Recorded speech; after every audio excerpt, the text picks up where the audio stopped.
Dai fi tu salci la mal, la umbra ta m-aș pune. Știu că-ți pare ireal a să fugim în lume, sau poți să stai aici să-mi dai culoare. Mai bine îți aduc lumea la picioare, da.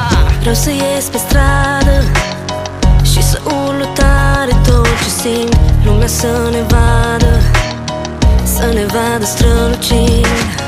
Fără măști, cu zâmbet, fără să mă ascund din nou de ei. Să nu scoți un sunet, vreau să mă privesc în ochii tăi.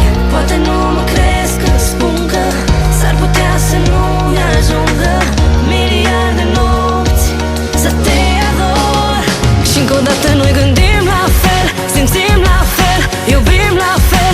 Și nimeni n-are cum să ne doboare, nici lumea nu mai pare mare. Când noi doi gândim la fel, simțim la fel, iubim la fel. Te-am așteptat să vii o viață întreagă, e un destin care ne leagă. Nu credeam vreodată că există în lume cineva să mă completeze, să știu că jumătatea mea să mă tempereze. De fiecare dată când iau foc să mă încurajeze, când vreau să renunț la tot. Poate nu mă crezi când spun că s-ar putea să nu-mi ajungă miliarde nopți să te ador. Și încă o dată noi gândim la fel, simțim la fel, iubim la fel. Și nimeni n-are cum să ne doboare, nici lumea nu mai pare mare.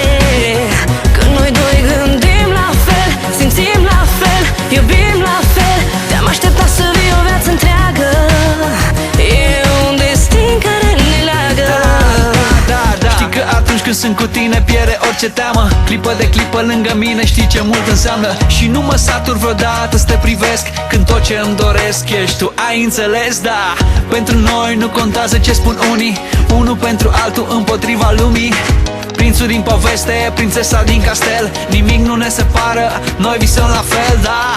Poate nu mă crezi când spun că s-ar putea să nu-mi ajungă miliarde nopți să te